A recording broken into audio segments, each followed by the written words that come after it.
বিসমিল্লাহির রহমানির রহিম। পরম করুণাময় ও অসীম দয়ালু আল্লাহর নামে শুরু।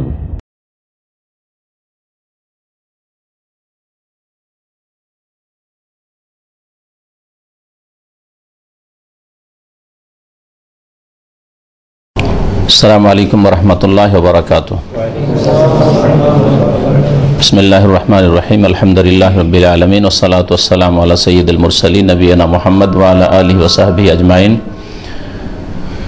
আম্মা বাদ, ফাকাদ ক্বালা আল মুআল্লিফ রাহিমাহুল্লাহু তাআলা ওয়া লিমুসলিমিন আন সাওবান রাদিয়াল্লাহু আনহু আন্না রাসূলুল্লাহ সাল্লাল্লাহু আলাইহি ওয়াসাল্লাম ক্বালা ইন্নাল্লাহা যাওয়ালিয়াল আরদ ফারাআইতু মাশারিকাহা ওয়া মাগারিবাহা ওয়া ইন্না উম্মতি সায়াবলুগু মুলকুহা মা যুবিয়া লি মিনহা ওয়া উতিতুল কানজাইন আল আহমার ওয়াল আবিয়াদ ওয়া ইন্নী সাআলতু রাব্বি লি উম্মতি আন লা ইহলিকাহা বিসানাতিন বিআম্মাহ ওয়া আন লা ইউসাল্লিতা আলাইহিম আদুওয়ান মিন সিওয়া আনফুসিহিম ওয়া আন লা ইউসাল্লিতা আলাইহিম আদুওয়ান মিন সিওয়া আনফুসিহিম ফায়াস্তাবিহা বাইদাতাহুম ওয়া ইন্না রাব্বি ক্বাল ইয়া মুহাম্মদ সাল্লাল্লাহু আলাইহি ওয়াসাল্লাম ইযা কাযাইতু কাযাআন ফাইন্নাহু লা ইউরাদ ওয়া ইন্নী উতিতুকা লি উম্মাতিক আন লা উহলিকাহুম বিসানাতিন আম্মাহ ওয়া আন লা উসাল্লিতা আলাইহিম আদুওয়ান মিন সিওয়া আনফুসিহিম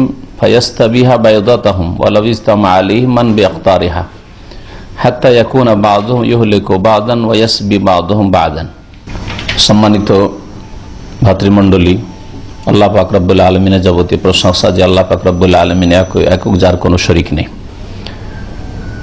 সে আল্লাহ পাকের যাবতীয় প্রশংসা যে আল্লাহ পাক রব্বুল আলামিন আম্বিয়া রাসূলগণের মাধ্যমে প্রত্যেকটি যুগে মানব জাতির হেদায়েতের জন্য, মানব জাতিকে আল্লাহ পাকের একত্ব সম্পর্কে জানিয়ে দেওয়ার জন্য এবং এই একত্বের ভিত্তিতে, তাওহীদের ভিত্তিতে আল্লাহ পাকের যেন ইবাদত হয় আর এর ভিত্তিতে যেন মানুষ সৎকর্মশীল হয় আর অন্যায় কাজ থেকে, অসৎ কাজ থেকে যেন বেঁচে থাকে, এই উদ্দেশ্যে আল্লাহ পাক আম্বিয়া রাসূলগণকে পাঠিয়েছেন এবং মানব জাতিকে আম্বিয়া রাসূলগণের মাধ্যমে হিদায়াত দান করেছেন।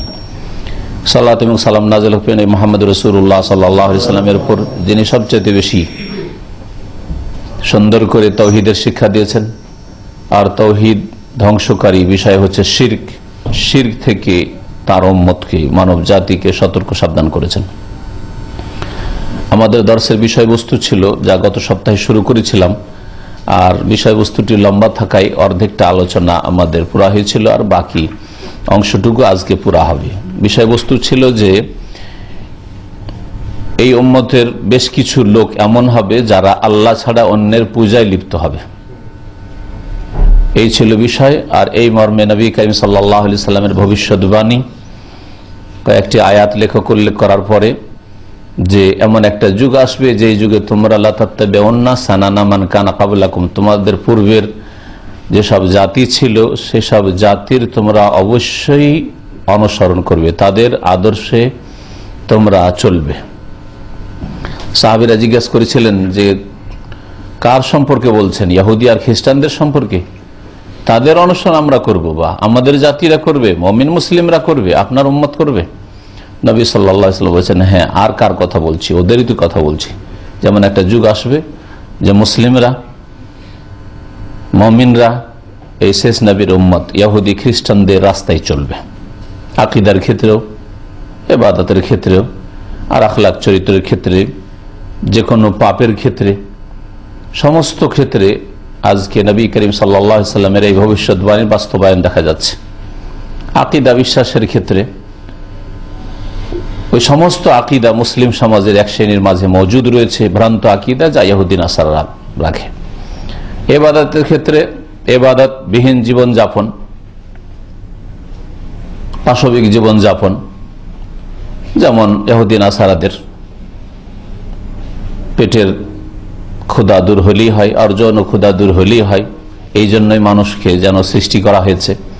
এই যে ধ্যান ধারণা চেতনা ইহুদি নাসারাদের, ঠিক তেমনি অধিকাংশ মুসলিমদের অবস্থা, যে পেটের জন্যই বেঁচে আছে।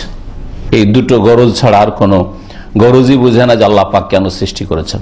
আখলাক চরিত্রের ক্ষেত্রে যে অধপতন নেমে এসছে মুসলিম সমাজের আখলাক চরিত্রে, একই রকম অবস্থা।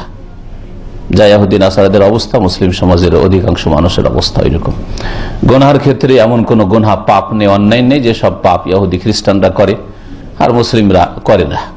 অধিকাংশ মুসলিম ওই সমস্ত পাপে লিপ্ত রয়েছে, যে সব পাপ শুরু করেছে ইহুদি নাসারারা। তারপরে সহিহ মুসলিমের একটি হাদিস নিয়ে এসেছেন লেখক রহমতুল্লাহ আলাইহি, যেখান থেকে আমাদের আজকের দর্শ শুরু হবে। বলে মুসলিমিন আন সাওবান রাদিয়াল্লাহু আনহু। আর ইমাম মুসলিম রহমতুল্লাহ আলাইহি তার সহিহ কিতাবে বর্ণনা করেছেন সাওবান রাদিয়াল্লাহু তাআলা আনহু সাহাবী থেকে। এই সাওবান রাদিয়াল্লাহু তাআলা আনহু রাসূলুল্লাহ সাল্লাল্লাহু আলাইহি ওয়াসাল্লামের সাহাবীও এবং রাসূলুল্লাহ সাল্লাল্লাহু আলাইহি ওয়াসাল্লামের স্বাধীনকৃত দাস, গোলাম, যাকে আরবি ভাষা মাওলা বলা হয়। মাওলা মনিবকেও বলা হয়, আর মাওলা আবার বিপরীত অর্থ বহন করে। যেই কৃতদাসকে স্বাধীন করে দেয় মনিব, মালিক, সেই দাসকেও যখন দাসত্ব মুক্ত হইল তখন ওকে মাওলা বলা হয়, আজাদ করা বা আজাদ করে দেয়া গোলাম। রাসূলুল্লাহ সাল্লাল্লাহু আলাইহি ওয়াসাল্লামের সাথে অধিকাংশ সময় এই সাওবান রাদিয়াল্লাহু তাআলা থাকতেন। নবী করিম সাল্লাল্লাহু আলাইহি ওয়াসাল্লাম থেকে এই ভবিষ্যৎবাণীগুলি শুনেছিলেন। অনেক গুরুত্বপূর্ণ বিষয় রয়েছে এতে। 1400 বছর আগে রাসূলুল্লাহ সাল্লাল্লাহু আলাইহি ওয়াসাল্লাম ভবিষ্যৎবাণী করেছেন যে এই হবে, এই হবে, এই হবে, আর সবগুলি হয়ে গেছে, প্রায় সবগুলি হয়ে গেছে, যা হাদিসে আছে। আন্না রাসূলুল্লাহ সাল্লাল্লাহু আলাইহি ওয়াসাল্লাম قال, সাওবান বলছেন রাদিয়াল্লাহু আনহু, যে রাসূলুল্লাহ সাল্লাল্লাহু আলাইহি ওয়াসাল্লাম বলেছেন, ইন্নাল্লাহা যাওয়ালিয়াল আরদ, নিশ্চয়ই আল্লাহ পাক রব্বুল আলামিন আমার জন্য এই পৃথিবীকে, জমিনকে সংকুচিত করে দিলেন, গুটিয়ে দিলেন। যাওয়া মানে হচ্ছে কোনো কিছুকে মরিয়ে দেওয়া, গুটিয়ে দেওয়া। যেমন আমাদের চাটাই আছে, পাটি আছে, পাটিকে আমরা কি করি, মরিয়ে দিই। হ্যাঁ, মুসল্লা আছে, জায়নামাজ, লম্বা করে বিছিয়ে দিলেন, তখন অনেক বড় হয়ে গেল, কার্পেট যে কোনো। আর তারপরে গুটিয়ে দিলে ছোট হয়ে যেতে পারে। হ্যাঁ, তো যাওয়া মানে হচ্ছে কোনো কিছুকে ভাঁজ করে দেওয়া, মরিয়ে দেওয়া, গুটিয়ে দেওয়া। আল্লাহ পাক আমার জন্য জমিনকে গুটিয়ে দিলেন এমন করে যেমন হাতের মুঠিতে এরকম। ফারাআইতু মাশারিকাহা মাগারিবাহা, অতঃপর আমি এই পৃথিবীর পূর্ব এবং পশ্চিম সব কিছুই দেখলাম। সুবহানাল্লাহ।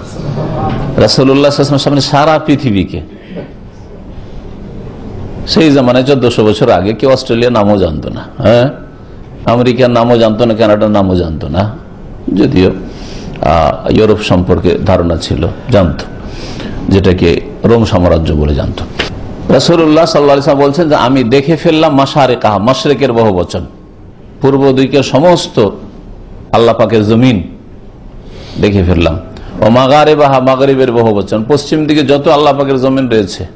তাহলে নবী সাল্লাল্লাহু আলাইহি ওয়াসাল্লামকে দেখানো হয়েছে মদিনায়। হ্যাঁ, শেষ জামানায় মদিনায় ছিলেন রাসূলুল্লাহ সাল্লাল্লাহু আলাইহি ওয়াসাল্লাম। মদিনা থেকে পূর্বে যা আছে আর পশ্চিমে যা আছে রাসূলুল্লাহ সাল্লাল্লাহু আলাইহি ওয়াসাল্লাম সব দেখলেন। এটা নবী করিম সাল্লাল্লাহু আলাইহি ওয়াসাল্লামের মুজিজা। জি, আজকে টিভির যুগেও সারা পৃথিবী আপনার সামনে টিভি পেশ করে না, ওই অংশটাই পেশ করেছে যে অংশটা আপনার সামনে তুলে ধরা হয়েছে, তাই না? প্রচার মাধ্যম তুলে ধরছে, আর যে অংশটুকু সেই অংশটুকুই দেখছেন আপনি, পৃথিবীর সব অংশ দেখা নসিব হয় না। আর ভ্রমণ করে হয়তো সারা পৃথিবীর সব অংশ দেখা সম্ভব হয় না। ওয়াইন্না উম্মতি সায়াবলুগু মুলকুহা মা যুবিয়ালি মিনহা, আর তার সাথে সাথে ভবিষ্যৎবাণী করেছেন রাসূলুল্লাহ সাল্লাল্লাহু আলাইহি ওয়াসাল্লাম যে নিঃসন্দেহে আমার উম্মতের রাজত্ব শীঘ্রই পৌঁছে যাবে। সায়াবলুগু মুলকুহা, শীঘ্রই পৌঁছে যাবে, মুলকুহা এই আমার উম্মতের রাজত্ব, মুলক, রাজত্ব পৌঁছে যাবে। মা যুবিয়ালি মিনহা, যতদূর পর্যন্ত আমার জন্য কি করা হয়েছে, হ্যাঁ, ভাঁজ করে বা গুটিয়ে দেওয়া হয়েছে, মানে গুটিয়ে দেখানো হয়েছে। যতদূর পর্যন্ত নবী সাল্লাল্লাহু আলাইহি ওয়াসাল্লামের সামনে তুলে ধরা হয়েছে, অতদূর পর্যন্ত আমার উম্মতের রাজত্ব পৌঁছে যাবে। খুব অল্প সময়ের মধ্যে পশ্চিম দিকে স্পেন, আজকাল যাকে স্পেন বলা হচ্ছে, আন্দুলুস ইসলামী নাম, আন্দুলুস পর্যন্ত ইসলাম পৌঁছে গেছে খুব অল্প সময়, সাহাবায়ে কেরামদের আমলে। আর পূর্ব দিকে চীন পর্যন্ত তুর্কিস্তান, চীন পর্যন্ত। আর নবী সাল্লাল্লাহু আলাইহি ওয়াসাল্লাম পূর্ব আর পশ্চিমের কথা বিশেষ করে বলছেন, কারণ পূর্ব পশ্চিম দিকে দূরত্বটা অনেক বেশি, এই জন্য পূর্ব পশ্চিমের কথা বলেছেন। ওমর রাদিয়াল্লাহু তাআলা আনহুর জামানাতেই অনেক দূর পর্যন্ত পৌঁছে গিয়েছিল, রোম সাম্রাজ্যে ইসলাম পৌঁছে গিয়েছিল, রোম সাম্রাজ্যে মুসলিমরা বিজয় লাভ করেছিলেন। আর ওমর রাদিয়াল্লাহু তাআলা আনহুর জামানায় বাইতুল মুকাদ্দাস বিজয় হয়েছে, যেটা রোমানদের হাতে ছিল। পারস্য সেই যুগের বড় শক্তি ছিল পারস্য সাম্রাজ্য, সেটা ওমর রাদিয়াল্লাহু তাআলার জামানায়। খেলাফতের রাশেদার প্রথম যুগে মাত্র 2.25 বছর, 2 বছর 3 মাস 10 দিন ছিল আবু বকর রাদিয়াল্লাহু তাআলার খেলাফত। তারপরে ওমর রাদিয়াল্লাহু তাআলার খেলাফত শুরু হয় প্রায় 10 বছর, তার একটু বেশি। তো এই সময়েই এতদূর পর্যন্ত রাজত্ব পৌঁছে যায়। তারপরে সাহাবায়ে কেরামদের জামানায় ভারতে চিটাগাঙে ইসলাম পৌঁছে যায়, ওইদিকে চীনের বর্ডার পর্যন্ত ইসলাম পৌঁছে যায়, পশ্চিম দিকে আটলান্টিক মহাসাগর পর্যন্ত ইসলাম পৌঁছে যায়। এই জন্য তারিক বিন জিয়াদ রাদিয়াল্লাহু তাআলা আনহু যখন আটলান্টিকে পৌঁছে গেলেন ঘোড়ায় চেপে জিহাদ ফি সাবিলিল্লাহ, আল্লাহ পাকের দিন পৌঁছাতে পৌঁছাতে আল্লাহ পাকের দিনের প্রচারে প্রসারে, আর সেখানে গিয়ে সামনে যখন দেখলেন আটলান্টিক আর তো যেতে পারছি না, তখন তিনি বলেছেন আল্লাহুম্মা লাউলা হাযাল বাহর লামাদাইতু ফিল বিলাদি মুজাহিদান ফি সাবিলিক। আল্লাহ, সামনে যদি আটলান্টিকে এই মহাসাগর না পড়ে যেত, লাউলা হাযাল বাহর, এই সমুদ্র এই সাগর যদি আমার সামনে না চলে আসতো, বাধা সৃষ্টি না করতো, লামাদাইতু ফিল বিলাদ, তাহলে পৃথিবীর যত জমিন রয়েছে আমি চলতেই থাকতাম মুজাহিদান ফি সাবিলিক, তোমার রাস্তায় জিহাদ করে। এই না যে পেটের দায় বেরোলেন আর কোথা থেকে কোথায় পৌঁছে গেলেন, না, মুজাহিদান ফি সাবিলিক, তোমার রাস্তায় প্রচেষ্টা চালিয়ে মেহনত করে পরিশ্রম করে আল্লাহ পাকের দিন আল্লাহর জমিনে আল্লাহর বান্দাদের পর্যন্ত পৌঁছে দেওয়ার উদ্দেশ্যে লামাদাইতু ফিল বিলাদি মুজাহিদান ফি সাবিলিক। এই কথাটিকে তার এই যে তারিক বিন জিয়াদের বাণীটাকে কবি ইকবাল রহমতুল্লাহ আলাইহি তার ভাষায় উল্লেখ করেছে, উর্দু ফার্সির প্রসিদ্ধ যে মুসলিম কবি, দস্ত দস্ত দরিয়া ভি না ছোড়ে हमने বাহরে জুলমত में दौड़ा दिया घोड़ा हमने। দস্ত দস্ত মানে জঙ্গল তো জঙ্গল, কত আফ্রিকার জঙ্গল পার হয়ে চলে গেছে, দস্ত দস্ত জঙ্গল আর জঙ্গল পার করে চলে গেছে। দরিয়া ভি না ছোড়ে हमने, বরং সাগরও ছাড়িনি, লোহিত সাগর পার করেছি, ভূমধ্য সাগর পার করেছি, সাগরও ছাড়িনি। বাহরে জুলমাত মে দৌড়া দিয়া ঘোড়া হামনে, আর তারপরে যখন বাহরে জুলমাত, উর্দু ভাষায় বাহরে জুলমাত বলা হয় আপনার আটলান্টিক মহাসাগরকে, তো বাহরে জুলমাত মে দৌড়া দিয়া ঘোড়া হামনে, ঘোড়া দৌড়িয়ে দিলাম, ঘোড়া নিয়ে ঝাঁপ দিয়ে দিলাম আটলান্টিক মহাসাগরে। নবী করিম সাল্লাল্লাহু আলাইহি ওয়াসাল্লাম ভবিষ্যৎবাণী দেখেন যে আমার উম্মতের রাজত্ব তত দূর পর্যন্ত পৌঁছবে যতদূর পর্যন্ত আমার জন্য গুটিয়ে নিয়ে ভাঁজ করে দেখানো হয়েছে। ওয়া উতিতুল কানজাইন আল আহমার ওয়াল আবিয়াদ, আর আমাকে দুটো ধনভাণ্ডার দেওয়া হয়েছে। আল কানজাইন, দুটো ধনভাণ্ডার দেওয়া হয়েছে, একটি হচ্ছে আল আহমার লাল, ওয়াল আবিয়াদ আর একটি হচ্ছে সাদা। লাল বলতে স্বর্ণকে বোঝানো হয়েছে, আর সাদা বলতে চাঁদি রূপাকে বোঝানো হয়েছে, যে আমাকে দুটো ধনভাণ্ডার দেওয়া হয়েছে। লাল স্বর্ণকে বলা হয়েছে, তো এই ধনভাণ্ডার কোথা থেকে আসবে আমার কাছে, আমার সাহাবায়ে কেরামদের কাছে, আমার উম্মতের কাছে? এটাতে ইঙ্গিত করা হয়েছে রোম সাম্রাজ্যের দিকে। রোম সাম্রাজ্য, এদেরকে পরাজিত করবে মুসলিমরা, আর তারপরে তাদের যে স্বর্ণের ধনভাণ্ডার রয়েছে সেই স্বর্ণের ভাণ্ডার আসবে আমার উম্মতের কাছে, আমাকে দেওয়া হয়েছে এটা। আর চাঁদির ভাণ্ডার কার কাছে ছিল? চাঁদির পরিমাণ বেশি ছিল পারস্য শক্তির কাছে, পার্সিয়ান শক্তির কাছে। তো আমাকে এই সাদা, এই রূপা বা চাঁদির যে ভান্ডার, এটাও দেওয়া হয়েছে, অর্থাৎ পারস্য দেশ বিজয় লাভ করবে আমার সাথী সঙ্গীরা, সাহাবীরা, মুমিন মুসলিমরা। নবী সাল্লাল্লাহু আলাইহি ওয়াসাল্লাম ভবিষ্যৎবাণী আর ওমর রাদিয়াল্লাহু তাআলা জামানে এর বাস্তবায়ন হয়ে গেছে। এটা স্পষ্ট প্রমাণ করে যে রাসূলুল্লাহ সাল্লাল্লাহু আলাইহি ওয়াসাল্লাম নিজের পক্ষ থেকে কথা বলতেন না। রাসূলুল্লাহ সাল্লাল্লাহু আলাইহি ওয়াসাল্লাম কোনো সাধারণ মানুষ নন, হ্যাঁ, ওমা ইয়ানতিকু আনিল হাওয়া, নিজের খেয়াল খুশি কথা বলতেন না, যে আবেগে বলেই বললাম। যেমন আমরা অনেক সময় আবেগে বলি, হোক আর নাই হোক, হ্যাঁ, বড় উচ্চ আকাঙ্ক্ষা আছে, অভিলাষী মানুষ, এই হবে আর সেই হবে, আর এই করবো সেই করবো, তাই না? কিন্তু হয়তো কিছুই করতে পারলাম না। না, নবী সাল্লাল্লাহু আলাইহি ওয়াসাল্লাম এইরকম কোন আবেগের কথা বলেননি, আর খেয়াল খুশি কথা বলেন। প্রত্যেকটি কথা ওহী ভিত্তিক, যেমন কোরআনে কারীম ওহী, তেমন এই হাদিসের কথাগুলি হচ্ছে ওহী। আর এটা আরো স্পষ্ট প্রমাণ করে যে মুহাম্মদ সাল্লাল্লাহু আলাইহি ওয়াসাল্লাম আল্লাহ পাকের রাসূল। আল্লাহ পাকের রাসূল না হইলে যেইভাবে বলেছেন ওইভাবে বাস্তবায়ন হয়েছে, এটা হইতো না, কখন কম বেশি হইতো।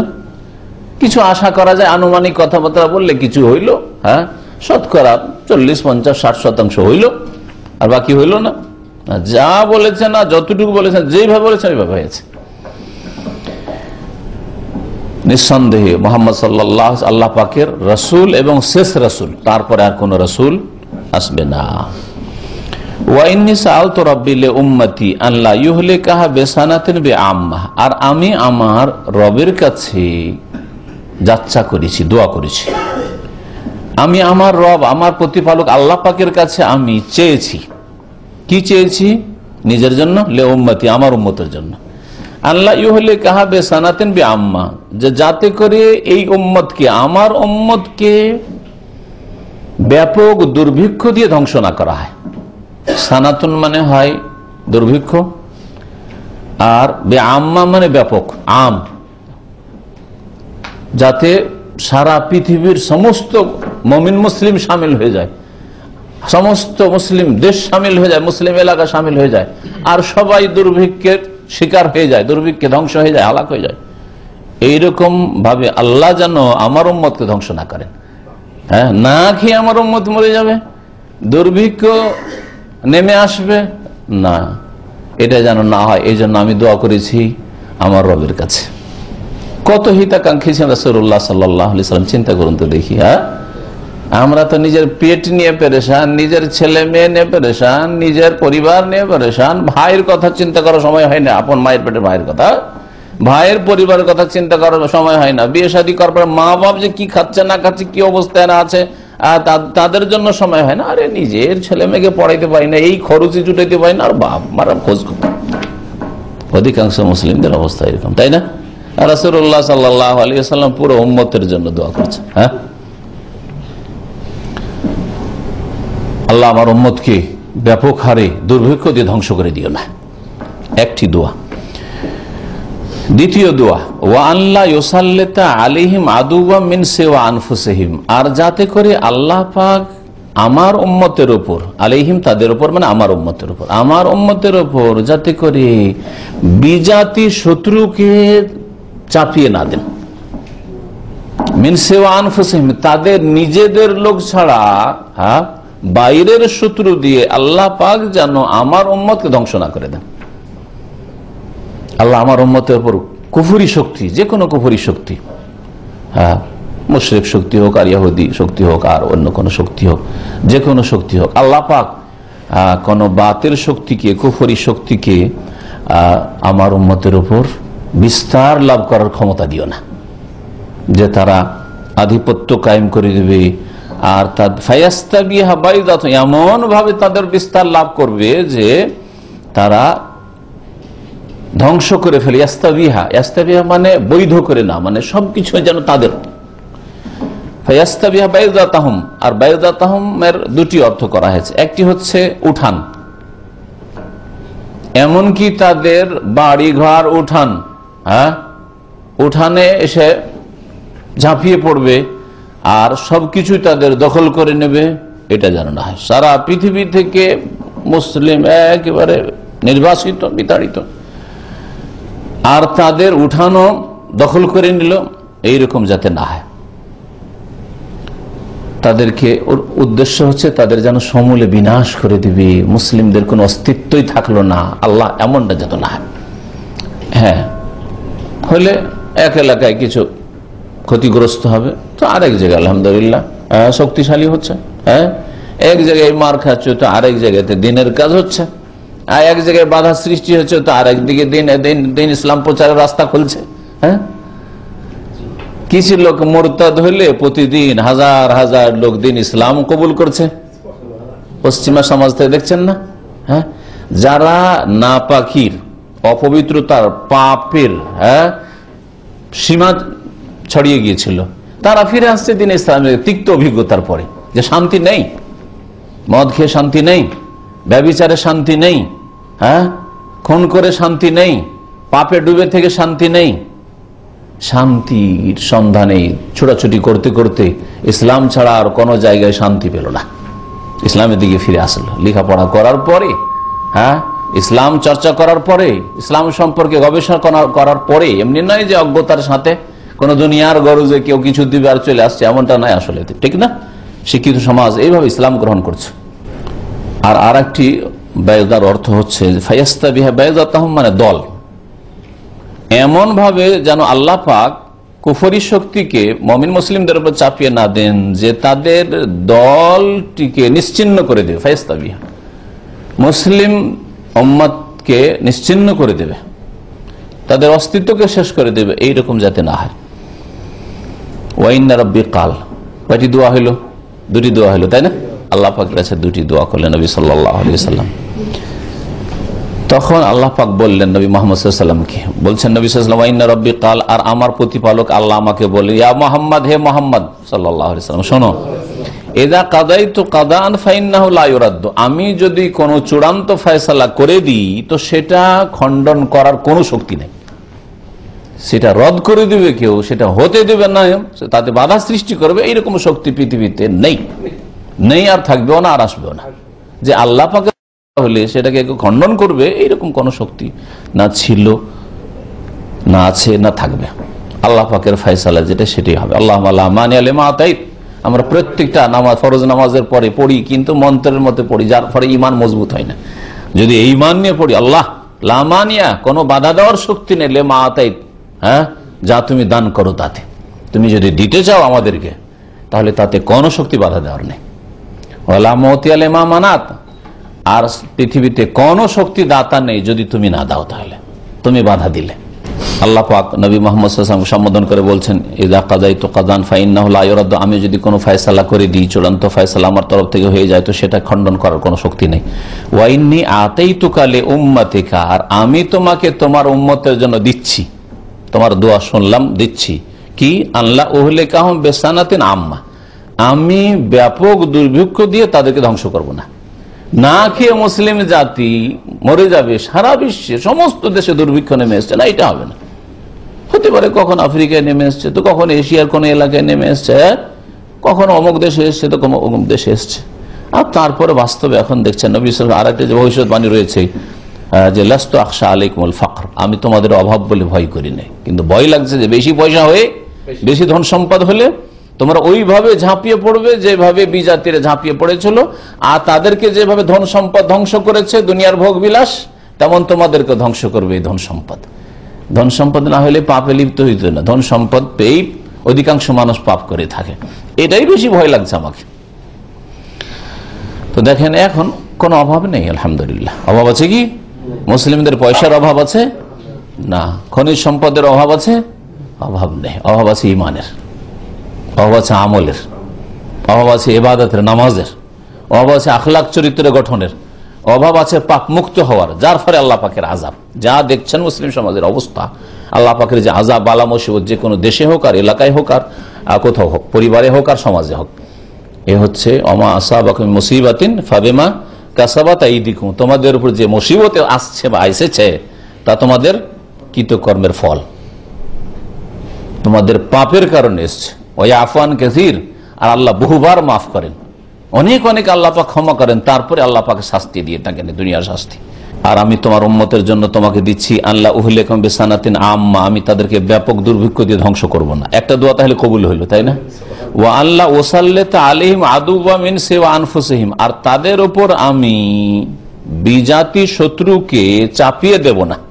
ফায়াস্তাবি, এমন ভাবে যে ফায়াস্তাবিহা বাইজাতাহুম, তাদের দলকে নিশ্চিহ্ন করে দেবে, অথবা তাদের উঠানে ঝাঁপিয়ে পড়বে, এরকম হবে না। ওয়ালাউ ইসতামা আলাইহিম মান বিআকতারিহা, যদিও ওই সমস্ত বিজাতি কাফের শক্তি একত্রিত হয় যারা এই সারা পৃথিবীতে আছে, সমস্ত শক্তি যদি এক হয়ে যায়, যে কোনো মুমিন মুসলিম রাখবো না, হ্যাঁ, কোরআনে বিশ্বাসী রাখবো না, মুহাম্মদ রাসূলুল্লাহ রিসালাতে বিশ্বাসী রাখবো না, তাওহীদ প্রতিষ্ঠাকারী রাখবো না,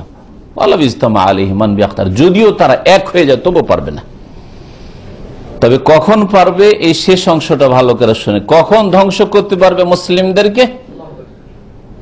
হাত্তা ইয়াকুনা বাযুহুম ইউহলিকু বাযান ওয়া ইয়াসবি বাযুহুম বাযান, যখন এমন অবস্থা তৈরি হবে যখন এই মুসলিম জাতির কিছু লোকেরা অন্য লোকদেরকে কি করবে? ধ্বংস করা শুরু করবে। মুসলিম জাতি মুসলিমদের বিরুদ্ধে যখন অস্ত্র ধারণ করবে, মুসলিম যখন মুসলিমকে খুন করবে, ওয়াসবি বাযুহুম বাযান, আর মুসলিমদের একদল আরেক দল মুসলিম মুমিনদেরকে যখন বন্দী করা শুরু করবে, মুসলিমরাই যখন কাফেরদের অস্ত্র হয়ে ব্যবহৃত হবে, কাফেররা কিছু বলতে আসবে না, শুধু মুসলিম ওই বেদিনগুলিকে, হ্যাঁ, জালেমগুলিকে তাদের অস্ত্র হিসেবে ব্যবহার করবে, যে আমরা এই চাই তোমরা করো, আপোষে লড়িয়ে দেবে। হ্যাঁ, আরবিতে প্রবাদ রয়েছে ফাররিক তাসুদ, বিভক্ত করো তাহলে নেতৃত্ব দিতে পারবে, হ্যাঁ, আর ইংরেজিতে বলা হয় ডিভাইড অ্যান্ড রুল। হ্যাঁ, বিভক্ত করো মুসলিম জাতিকে আর এদের উপর হ্যাঁ শাসন করতে থাকো, এদের যা ইচ্ছা তাই করতে থাকো এদের সম্পর্কে। তো এই মুসলিম সমাজের বিভক্তি, ধর্মের নামে বিভক্তির শেষ নেই। 73 ফিরকায় গত সপ্তাহে বলেছি, হ্যাঁ, ধর্মের না বিভক্তির শেষ নাই। এই ধর্মের যে দল উপদলগুলি রয়েছে ধর্মের নামে, এগুলিকে যদি বলেন যে এক হইতে হবে, তো বলে আমরা মেজরিটি, আমাদের সাথে চলে আসো। এই কথা বলার তৌফিক হবে না যে চলে আসো কোরআন হাদিসের কাছে। প্রত্যেকটা কথা কোরআন হাদিস থেকে নেব, আকীদা কোরআন হাদিস থেকে নেব, ইবাদত কোরআন হাদিস থেকে নেব, হ্যাঁ, আর আখলাক চরিত্র কোরআন হাদিস থেকে নেব, হালাল হারাম কোরআন হাদিস থেকে নেব, সুন্নত বিদআত যাচাই করবো কোরআন এবং হাদিস দিয়ে, মুরব্বি দিয়ে না, আর হুজুর দিয়ে না, আর কিবলা দিয়ে না, আর পীর দিয়ে না, তরিকত দিয়ে না। কত সুন্দর কথা যে চলে আসো কোরআন হাদিসের দিকে। এদিকে আসতে পারছে? আসছে? যদি কোরআন এবং হাদিসের দলিল পেশ করেন তো আপনার নাম দেবে, যারে কিরে ওয়াহাবি এসছে নাকি, সব কথাই দলিল দলিল দলিল, হ্যাঁ, সব কথাই ওকে প্রমাণ দিতে হবে না। তো বড়রা বুঝতো না? আপনি বলেন কোরআন হাদিসের কথা, বড়রা বুঝতো না? এত বড় বড় হুজুররা বুঝতো না? হ্যাঁ, যাদের দ্বারা এই হয়েছে সে হয়েছে, তারা ইসলামের এই করেছে সেই করেছে, তারা বুঝতো না? তাদের দোহাই পড়ে এখন শিরক বিদআত করবে। এই হচ্ছে এক ধর্মের নামে বিভক্তি, আর দুনিয়ার নেতৃত্বের জন্য যে বিভক্তি, স্বার্থের জন্য বিভক্তি, দলাদলি, আর এক দল আরেক দলের খুনের জন্য যে পিপাসু যে অবস্থা বিরাজ করছে মুসলিম বিশ্বে, এইরকম যদি অবস্থা তৈরি হয়ে যায়, তখন আল্লাহ পাক রব্বুল আলামিন কি করবেন? কাফের শক্তিকে মুসলিমদের উপর চাপিয়ে দেবেন। তখন কিন্তু আর ওইটা মঞ্জুর হবে না আল্লাহ পাকের।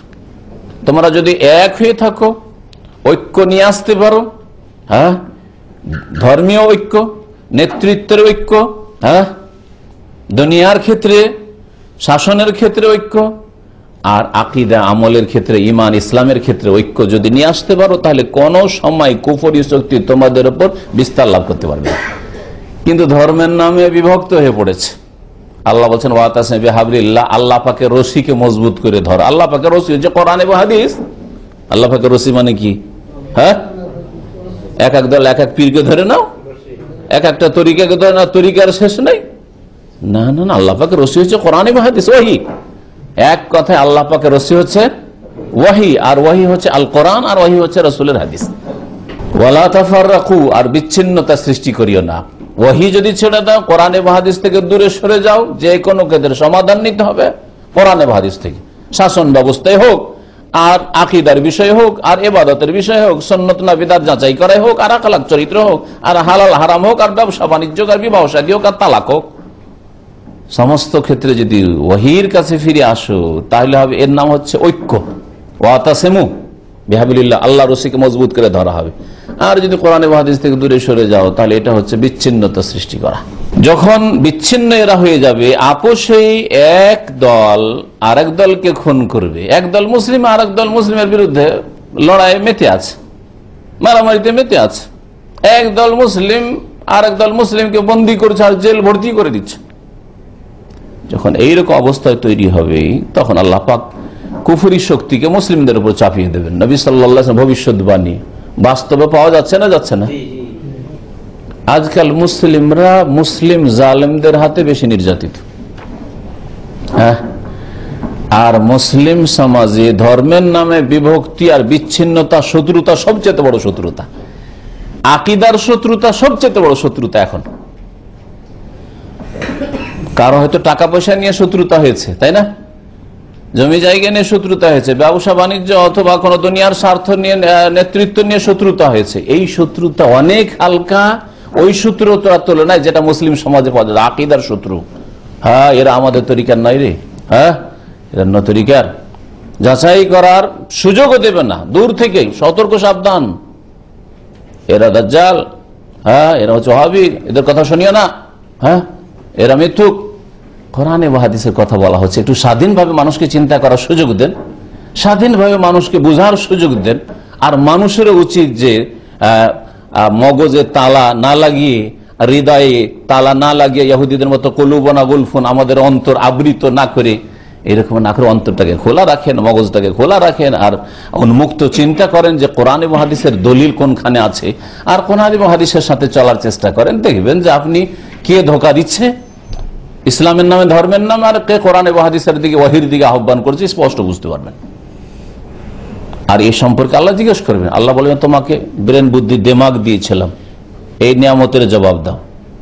হ্যাঁ, সুম্মা লা তুসআলুন্না ইয়াওমাইযিন আনিন নাঈম, অতঃপর অবশ্যই অবশ্যই তোমরা জিজ্ঞাসিত হবে সেই দিন নিয়ামত সম্পর্কে। কত বড় নিয়ামত আল্লাহ আমাদেরকে মস্তিষ্ক দিয়ে রেখেছেন। হ্যাঁ, দুনিয়ার ভালো মন্দের যাচাই বাছাই করছে, আর দিনের, ইমান, ইসলামের, তাওহীদ, শিরক আর সুন্নাত বিদআতের যাচাই বাছাই করবেন না আপনি?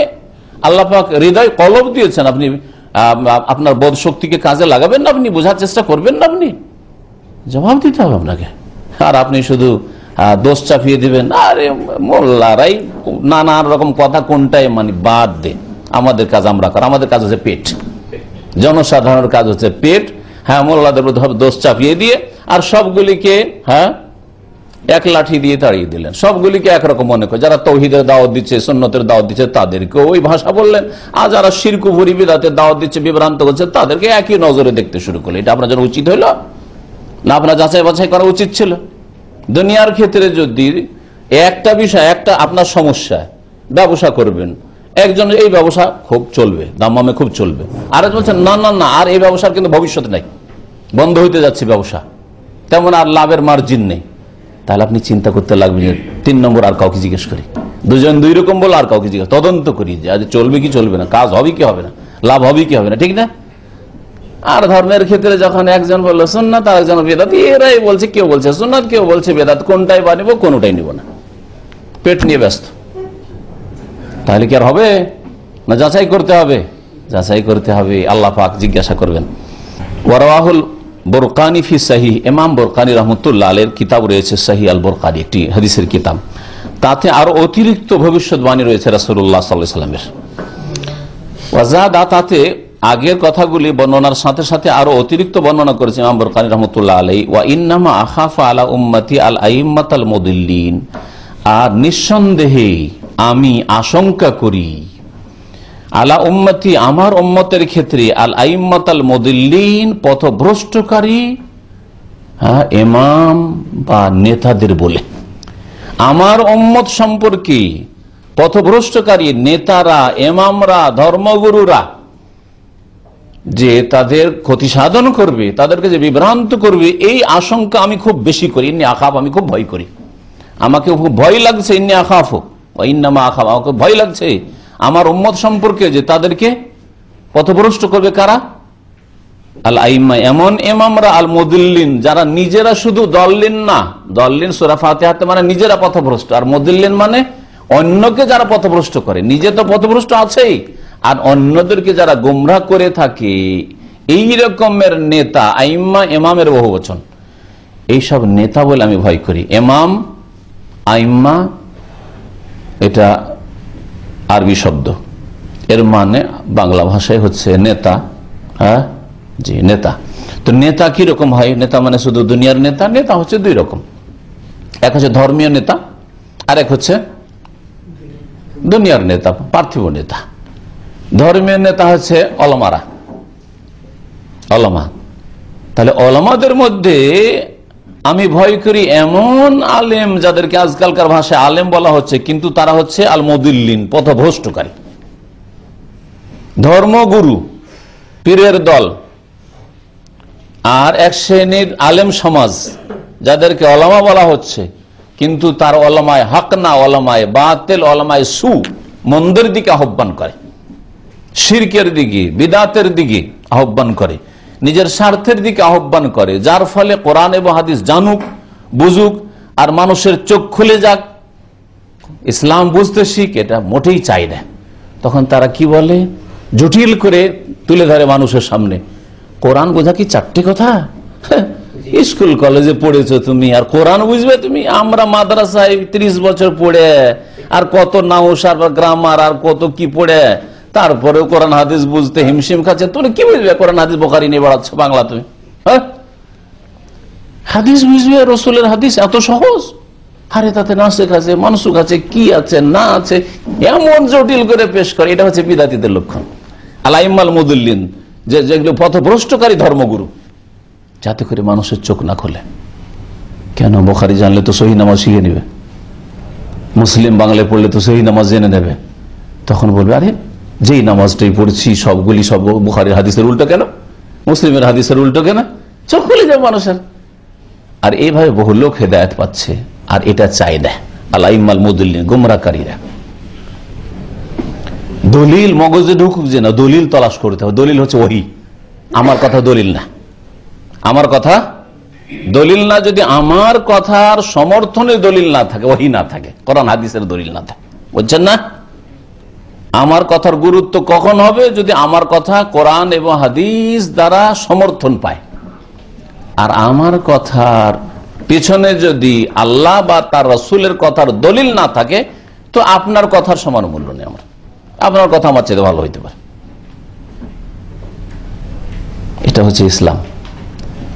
যে কোনো আলেম হোক আর ইমাম হোক, তার কথার জন্য দলিল লাগে।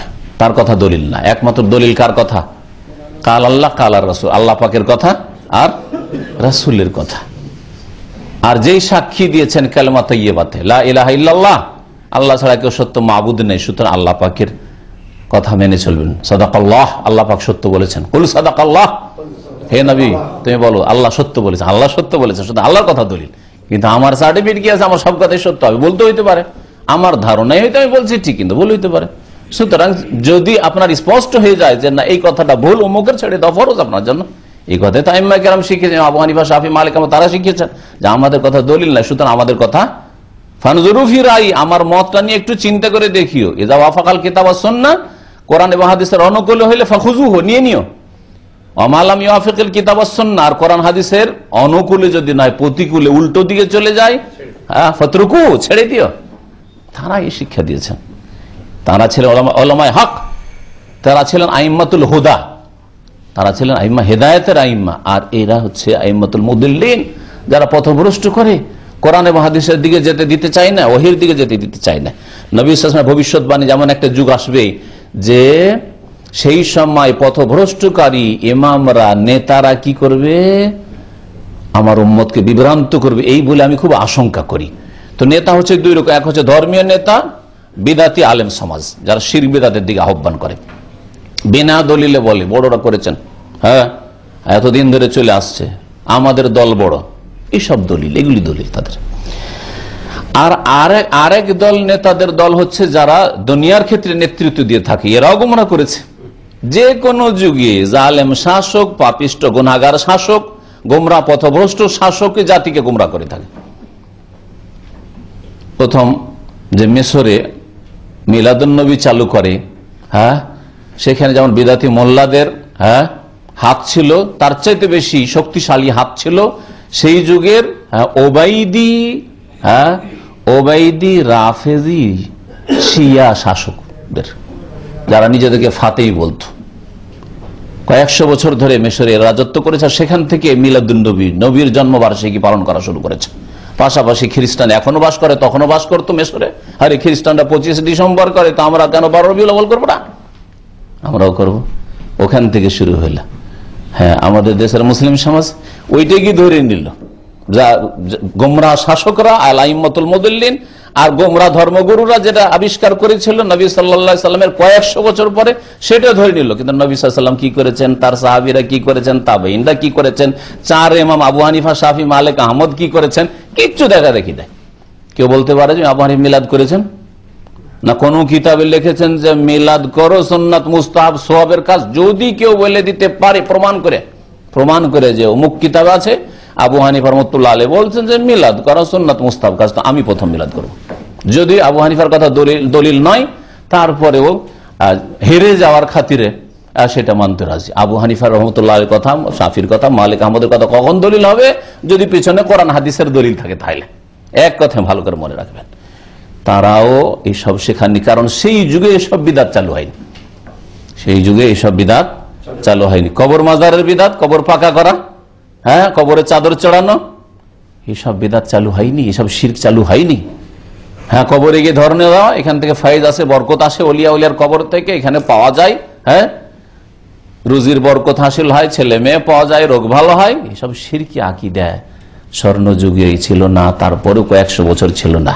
এই সমস্তগুলি হয় গোমরা দুনিয়ার নেতারা, শাসকরা চালু করেছে, পথভ্রষ্টকারীরা, আর না হলে ধর্মীয় যারা পথভ্রষ্ট নেতা, হ্যাঁ, আলেম সমাজ যাদেরকে বলা হচ্ছে, কিন্তু তারা ছিল আলেমে সু, হ্যাঁ, বদ আকিদায় বিশ্বাসী, ভ্রান্ত আকিদায় বিশ্বাসী। তারা মুসলিম সমাজের সাধারণদের কাছে আলেম বলে পরিচিত ছিল। ওরা পথভ্রষ্ট করেছেন, নবী সাল্লাল্লাহু আলাইহি ওয়াসাল্লাম সতর্ক করেছেন তাদের থেকে এই হাদিসে। আর একটি ভবিষ্যৎবাণী, ওয়াইদা ওয়াকা আলাইহিমুস সাইফু লাম ইউরফা ইলা ইয়াউমিল কিয়ামা, আর যখন আমার উম্মতের উপর তরবারি নেমে যাবে, ওয়াকা, যখন তরবারি আমার উম্মতের উপর নেমে যাবে বা তরবারি খুলে যাবে তাদের উপর, লাম ইউরফা ইলা ইয়াউমিল কিয়ামত পর্যন্ত আর তরবারি উঠানো হবে না। অর্থাৎ যখন আমার উম্মতের একজন মুসলিম অন্য কাউকে খুন করে দিবে, এই একটা খুন যখন হয়ে যাবে, তারপর আর মুসলিমদের খুন হওয়া মুসলিমের হাতে বন্ধ হবে না। কিয়ামত পর্যন্ত মুসলিমকে খুন করতে থাকবে। এ হচ্ছে রাসূলুল্লাহ ভবিষ্যৎবাণী। এটা প্রথম কখন হয়েছে জানেন?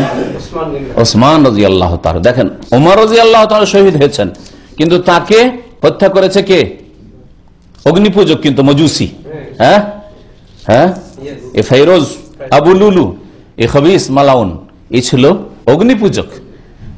তার তখনও কিন্তু তরবারি মুসলিমদের বিরুদ্ধে মুসলিম বের করেনি, কিন্তু উসমান রাদিয়াল্লাহু তাআলা আনহুকে শহীদ করেছে গোমরা এক শ্রেণীর, যারা হইচয়ে মেতে উঠে, মিছিলে মেতে উঠে, দেখে না বুঝে যে কি হচ্ছে না হচ্ছে, হ্যাঁ, কোনখানে হক কোনখানে বাতিল, এইরকম শ্রেণীর মূর্খ মুসলিমরা, বাগী যারা, খলিফায়ে রাশেদ উসমান জিন্নুরাইন রাদিয়াল্লাহু তাআলা আনহুকে শহীদ করেছে। এই যে একবার তরবারি খুলে গেছে, কিয়ামত পর্যন্ত আর বন্ধ হবে না, নবী সাল্লাল্লাহু আলাইহি ওয়াসাল্লাম বলেছেন। মুসলিমকে খুন করতে থাকবে। ওয়ালা তাকুমুস সাআতু হাত্তা ইয়ালহাকা হাইয়্যুম মিন উম্মতি বিল মুশরিকিন। আরেকটি ভবিষ্যৎবাণী শুনেন, আর অতদিন পর্যন্ত কিয়ামত হবে না যতদিন পর্যন্ত আমার উম্মতের একটি দল, হাইয়্যুন মানে জামাতুন, আমার উম্মতের একটি দল না মিশে যাবে মুশরিকদের সাথে, পৌত্তলিকদের সাথে, বহুত্ববাদীদের সাথে। আমার উম্মতের একটা দল গিয়ে মিশে যাবে কার সাথে? মুশরিকদের সাথে। কোন দিক থেকে মিশবে? ভাষ্যকার আল্লামা সালেহুল ফৌজান হাফিজাহুল্লাহ তাআলা বলছেন যে দীনান ওয়া দিয়ারান, দুই ক্ষেত্রে, ধর্মের ক্ষেত্রে গিয়ে মুশরিকদের সাথে মিশে যাবে। অর্থাৎ আমার উম্মতের কিছু লোক মুসলিম হওয়া সত্ত্বেও ওই কাফের মুশরিকদের মতো তারাও শিরকে লিপ্ত হবে, কেউ দুর্গা পূজা করে, এরা দরগা পূজা শুরু করবে। যতদিন পর্যন্ত এই দরগা পূজা, কবর মাজার পূজা না হবে, আল্লাহ ছাড়া অন্যের পূজা মুসলিমরা না, ততদিন কিয়ামত কায়েম হবে না। এটাও চলে এসছে, তাই না? ভারত, বাংলাদেশ, পাকিস্তান মিলে মাজারের সংখ্যা মন্দিরের সংখ্যা চাইতে কম হবে না। মাজারের সংখ্যা মন্দিরের সংখ্যা চাইতে কম হবে না। মন্দিরকে তো ধর্মকর্ম মনে করে না মুসলমানরা, ওইটা হচ্ছে হিন্দুদের, ওইটা আমার চলবে না। হ্যাঁ, কিন্তু মাজারটা মসজিদের চাইতে বেশি ধর্মের কাজ। মসজিদের যা খেদমত না, মসজিদে যা নজরানা পেশ না করে, আর মসজিদের খেদমতে যা না ব্যয় করে, তার চাইতে কত গুণ বেশি যে ব্যয় করে মাজারে। হ্যাঁ, পার্থক্য শুধু হ্যাঁ, কিসের? দুর্গার দরগার পার্থক্য। আস্তানা গায়রুল্লাহর আস্তানা, দুটোই গায়রুল্লাহর আস্তানা। যা হিন্দুরা গিয়ে দেবদেবীর কাছে চাইছে, মুসলিমরা এখানেও চাইছে, কোনো পার্থক্য নেই। বরং আমি নিজের চোখে, আল্লাহ বলছি, আল্লাহ শপথ, নিজের চোখে কয়েকটা মাজারে গিয়ে দেখে এসেছি যে ওখানে হিন্দুদের ভিড় ভাড় মুসলিমদের সাথে, শিখদের ভিড় ভাড়। নিজামুদ্দিন আউলিয়ার মাজারে দেখতে গেলাম তামাশা। হ্যাঁ, দিল্লি নিজামুদ্দিনে যেখানে তবলিগীদের সবচেয়ে বড় হেড মার্কাজ, হ্যাঁ, প্রথম মার্কাজ শুরু হয় ওখানে, আর ওর পাশে ওখান থেকে মাত্র 200 মিটার থেকে 300 মিটার হবে কিনা, ওখানে হচ্ছে নিজামুদ্দিনের মাজার। সেখানে গিয়ে দেখছি যেমন মুসলিম এসে কবরকে সেজদা করছে, তেমন হিন্দুও করছে কবরকে সেজদা, আর খ্রিস্টানও করছে। আর শিখ তো বোঝা যাচ্ছে, শিখের দাড়ি আর ওই চুল থেকে তো বোঝা যাচ্ছে শিখ, এগুলো শিখ হয়েছে সেজদা করছে, নারী পুরুষ। কারণ ধর্ম যে একই ধর্ম, শিরকের ধর্ম। মাজার হইলি কি হবে? ওরা জানছে যে আমাদেরই ধর্ম এটা। মসজিদে ডাকেন তো দেখি যে চল মসজিদে নামাজ পড়তে হবে, শিখকে বলে চল মসজিদে নামাজ পড়তে হবে, হ্যাঁ, হিন্দুকে বলে চল মসজিদে না যাবে, কিন্তু মাজারে সহজে চলে আসবে, কারণ ধর্ম ঠিক আছে। ওই লাবদ মাতাবুদন নয়, আসলে আল্লাহ বলছেন লাবদ মাতাবুদন, বলো তোমরা যে সবের পূজা করো শিরক আমরা করব না। আর এখানে শুরু হয়েছে কি আবদ মাতাবুদন, তোমরা যে সবের পূজা আমরাও করব, তোমরা দুর্গার পূজা আমরা দুর্গায়ের করবো। হ্যাঁ, যার ফলে তারাও চলে আসছে, অসুবিধা আমাদেরই তো ধর্ম, কাজ তো একই। আমাদের কাছে এক ভারতের এক ছেলে আহমদ বলে নাম রেখেছিল, পরে যাদব ছিল। যাদব বুঝেন তো, যারা ওই আপনার গোয়াল, হ্যাঁ, গোয়াল গরু ছাগল পুষে আর যারা দুধ দুয়ে বেড়ায়, এরা যাদব। তো এই যাদব মুসলমান হয়েছিল আজকে থেকে 15-16 বছর আগে আমাদের ইসলামী সেন্টারে। তো ও তারপরে বক্তব্য করতো, মাশাআল্লাহ, ট্রেনিং আর বক্তব্য করতো সুন্দর। তো বলছে আমি ভারতে কেন মুসলমান হইনি? তো বলছে ভারতে এই জন্য মুসলমান হইনি যে ইসলাম আর হিন্দুইজমে কোনো পার্থক্য দেখতে পাইনি। ইসলাম আর হিন্দুইজমে কোনো পার্থক্য দেখতে পাইনি। দেখতাম যে হিন্দুরা মন্দিরে গিয়ে পূজা করছে আর মুসলমানরা মাজারে গিয়ে পূজা করছে, তো একই রকম দেখছি, একই রকম সবকিছু চলছে। তা আমি পার্থক্য বুঝতে পারিনি। কিন্তু সৌদি আরব যখন আসলাম আর তৌহিদের দেশে আসলাম, এখানে সে বুঝতে পারলাম যে আল্লাহ ছাড়া কাউকে এখানে সিজদা হয় না, আল্লাহ ছাড়া কারো রোগ কেউ ভালো করে না, এটা দেখতে পেলাম। আল্লাহ ছাড়া কেউ ছেলে মেয়ে দিতে পারে না, আল্লাহ পাকের মসজিদ ছাড়া আর কোনো আস্তানা নেই সিজদা করার, বুঝছেন না? এটা যখন বুঝতে পারলাম তখন সঠিক ইসলাম পেলাম আর ইসলাম কবুল করলাম। এখনো মাশাআল্লাহ সে দিনের কাজ করে, দেশে চলে গেছে, দেশে কয়েক বছর আগে, কিন্তু এখনো দাওয়াতের কাজ করে মাশাআল্লাহ। তো আমরা যে শিরকে, আমাদের অনেকে যে শিরকে লিপ্ত হয়েছে মুসলিম সমাজের, এটা কিন্তু দ্বীন ইসলামের দাওয়াতে বড় বাধা। অনেক অমুসলিম ইসলাম কবুল করতে চায়, কিন্তু মুসলিমদের দশা দেখে যে এরা তো আমাদের মতো পূজা করছে, তার ইসলাম কবুল করে লাভ নেই, হ্যাঁ, তাহলে কেন ইসলামে যাবো? কিন্তু যখন বলবো ইসলামের প্রথম বৈশিষ্ট্য হচ্ছে একত্ব তৌহিদ, যেটা তোমাদের কাছে নেই, সারা পৃথিবীর কোন জাতির কাছে তৌহিদ নেই। কেউ তৃতীয়বাদে বিশ্বাসী যেমন খ্রিস্টানরা, না হলে বহুত্ববাদে বিশ্বাসী, বহুদের দেবী উপাস্য বিশ্বাসী। আর ইসলাম এখনো, ইসলামে তৌহিদ সুরক্ষিত রয়েছে। একদল, যদিও তাদের সংখ্যা কম তৌহিদ প্রতিষ্ঠাকারীদের, কিন্তু আলহামদুলিল্লাহ মুআহিদ মুসলিম সমাজে রয়েছে, কিন্তু অন্য সমাজে মুআহিদ একত্ব প্রতিষ্ঠাকারী নেই, সব শিরকে ডুবে গেছে। এই বৈশিষ্ট্য তুলে ধরতে হবে যে ইসলামের বৈশিষ্ট্য হচ্ছে আল্লাহর একত্ব তৌহিদ, আর আল্লাহ পাক মানুষকে সৃষ্টি করেছেন আল্লাহর একত্ব তৌহিদ প্রতিষ্ঠা করার জন্য। এখান থেকে শুরু করেছেন আম্বিয়া রাসূলগণ।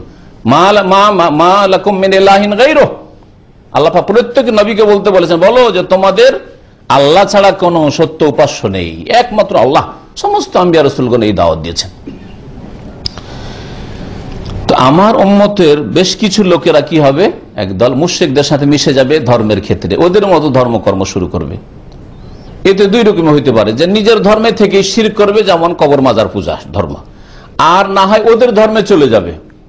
এমন একদল মুসলিম কিছুদিন ওই মুসলিম সমাজে বাস করার পরে খ্রিস্টান হয়ে যাচ্ছে, ইহুদি হয়ে যাচ্ছে, হিন্দু হয়ে যাচ্ছে। হয়তো কখন হচ্ছে, তার আগেই কিন্তু ঈমান ইসলাম ভঙ্গ করে ফেলছে। আল্লাহ, পরকাল সম্পর্কে, কোরআন সম্পর্কে, দিন সম্পর্কে কিছুই জানে না, শুধু জানতো শুনতো যে আমাদের বাপদাদা মুসলিম ছিল। যেমন রাশিয়াতে, সোভিয়েত ইউনিয়নে হয়েছে, হ্যাঁ, যেমন পশ্চিমা দেশে, ইউরোপে হয়েছে। অনেকে এইরকম জাতিতে মুসলমান, কিন্তু কিছুই জানে না। বসনিয়ার যেসব মুসলিম, বসনিয়ার যখন সমস্যা ছিল তখন তাদের সম্পর্কে আমরা কাছে থেকে জানতে পারলাম, কারণ অনেক ছাত্র ওখান থেকে মদিনা ইউনিভার্সিটি আসা শুরু করলো, বলছে ওখানকার অধিকাংশ মুসলিম শুধু জানে যে আমার নাম মোহাম্মদ আহমদ আর আমার বাপ দাদা মুসলিম, আমার ধর্ম ইসলাম, কিন্তু ইসলাম কি, নামাজ, রোজা, হজ, যাকাত, দোয়া, কোরআন কিচ্ছু জানে না। যখন এইরকম হয়ে গেছে তো আসলে তো অলরেডি ইসলাম নেই, আর তারপরে খ্রিস্টান হয়ে যাওয়াটা এটা কোনো ফ্যাক্টর না। হ্যাঁ, তারপরে কারো নাস্তিক হয়ে যাওয়াটা তো কোনো ব্যাপার না, তো আগেই ইসলামকে ভঙ্গ করে ফেলেছে, কিছুই জানে না আল্লাহ পরকাল সম্পর্কে, জাতিতে শুধু মুসলিম। তো এইরকম মুসলিম থেকে তো লাভ নেই যে জাতিতে মুসলিম আল্লাহ পরকাল সম্পর্কে কিছুই জানে না, তার ধারণাই নেই কিছু।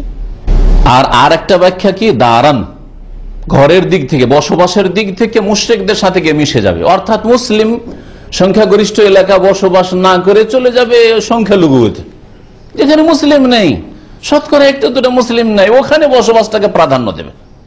দুনিয়ার ভোগবিলাসের সামগ্রী ওখানে আছে, হ্যাঁ, আরাম আয়েশের জীবন আছে, সুখের জীবন, যার ফলে না মসজিদ পাচ্ছে, না কখনো আজান শুনতে পাচ্ছে, হ্যাঁ, না ওখানে ইবাদত বন্দেগী ভালো করে করতে পারছে, না হারাম থেকে মদ থেকে বাঁচতে পারছে, না মদের ব্যবসা থেকে বাঁচতে পারছে, না শুকুরের গোস্ত থেকে বাঁচতে পারছে, হ্যাঁ, তারপরে না ওখানেই বাস করবে গিয়ে। ভালো করে বুঝতে পারছে যে আমি হয়তো পাকা মুসলিম ছিলাম, আমার বিবি পাকা মুসলিম ছিল, আমরা মোটামুটি নামাজটা পড়ি, ইসলাম সম্পর্কে বুঝি, কিন্তু আমার ছেলে মেয়েকে কোথায় ইসলাম শিখাবো, কিছুই শিখাবার নাই। সুতরাং এই পরিবেশে আমার ছেলে মেয়েকে যদি রেখে চলে যায় আর আমরা মারা যায়, তারপরে এই আমার ছেলে মেয়েরাই হয় ইহুদি খ্রিস্টান হয়ে যাবে, আর না হলে কমপক্ষে নাস্তিক হয়ে যাবে, ইসলাম বলে কিছু থাকবে না। আর যদি নাই হয়, কিছুটা থাকে তাদের, যে আমরা কিছুটা শিখে গেলাম, কিন্তু তারপরের প্রজন্মে আর ইসলাম পাওয়া যাবে না। ভালো করে বুঝতে পারছে এটা কি অবস্থা নয়? ওই সব দেশের, যেসব দেশে শতকরা 1টা 2টা 4টা 5টা মুসলিম বসবাস করে, আর যেখানে ইসলামিক শিক্ষার ব্যবস্থা নেই, ইসলামের দাওয়ার কোনো ব্যবস্থা নেই, ইসলাম প্রচারের কোনো ব্যবস্থা নেই, হ্যাঁ, নামাজ পড়ার কোনো ব্যবস্থা নেই, নামাজ যদি পড়ে নিজের ইমানের আর আল্লাহর ভয়ের তাড়নায় ঘরেই কোন রকম একটু নামাজটা পড়ে, ঠিক আছে, সারা নামাজটা পড়ে, এইভাবে বসবাস আল্লাহ পাক জায়েজ করেন নাই। যেভাবে বসবাস করবেন এইভাবে মুশরিকদের সাথে মিশে যাবে, কিছুদিন পরে হয়তো নাস্তিক হয়ে যাবে, আর ইসলাম থাকবেন না তার আগামী প্রজন্ম, আর না হইলে খ্রিস্টান ইহুদি হয়ে যাবে, ধর্মই বদলে ফেলবে, নাম বদলে ফেলবে, সবকিছু বদলে ফেলবে। আজকাল অনেক মডার্ন মুসলিমরা আছে যারা মুসলিম এলাকায় শহরে বসবাস করতে চায় না। ভারতের অবস্থা বলছি, কি বলে, হ্যাঁ মুসলিম এলাকা কাঁচড়া এলাকা, ময়লা আবর্জনা, অনুন্নত, মুসলিম এলাকায় বাড়িঘর না করে দেখে সমস্ত হিন্দু খ্রিস্টান ওর মাঝে একাই বাড়ি বেঁধে বসে আছে, ছেলে মেয়ে নিয়ে বসবাস করে। এটা নবী সাল্লাল্লাহু আলাইহি ওয়াসাল্লাম ভবিষ্যৎবাণী, হাত্তা ইয়ালহাকা হাইয়্যুম মিন উম্মতি বিল মুশরিকিন, আমার উম্মতের একটা দল মুশরিকদের সাথে বসবাসের দিক থেকে মিশে যাবে কিয়ামত হওয়ার আগে। এর বাস্তবায়ন হয়ে গেছে। শহরে উন্নত এলাকা বসবাস করব কাফেরদের মাঝে, যেখানে মসজিদও নেই, শিক্ষার ব্যবস্থা নেই, ইসলামের আর কোন মুসলিমও দেখতে পাওয়া যায় না, ওই সব এলাকায় বসবাস করা পছন্দ করে। চারিদিকে পাপ আর পাপ, পাপ থেকে কি করে বাঁচবে, বাঁচতেই পারছে না, বাঁচার চেষ্টা করলেও বাঁচতে পারছে না। এইরকম জায়গায় বসবাস করা জায়েজই নয়। আল্লাহ পাক কিয়ামতের দিন জিজ্ঞেস করবেন, কালু ফিমা কুনতুম, কি ব্যাপার, কোথায় বসবাস করে এসেছিলে, সূরা নিসার আয়াত। তখন বলবে কালু কুন্না মুস্তাযাফিনা ফিল আল্লাহ, খুব দুর্বল ছিলাম, আমরা অসহায় ছিলাম, কি করবো, সংখ্যালঘু ছিলাম, ওদের মাঝে বসবাস করেছি, বিজাতিদের মাঝে, কুন্না মুস্তাযাফিনা ফিল, আর কোথায় যাব, যেতে পারিনি, হাত পা বাঁধা ছিল।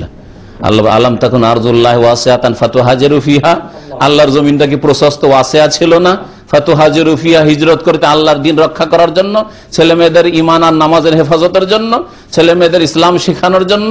কেন গরিব দেশ বলে না না না ওই দেশে যাওয়া যাবে না, বাবা ওরাই খেতে পায় না, ওই দেশে আবার যে লাভটা কি বলেন দেখি। আজকে যদি বলা হয় যে চলো বাংলাদেশে হিজরত করে যাবেন, এক তো হিজরতের উপর এক বড় বাধা সৃষ্টি করা হয়েছে, যে একজন আরেক দেশে গেলে ও সারা জীবনটা রিফিউজি হয়ে থেকে যাবে, মুসলমানদের কাছে রিফিউজি হয়ে থেকে যাবে।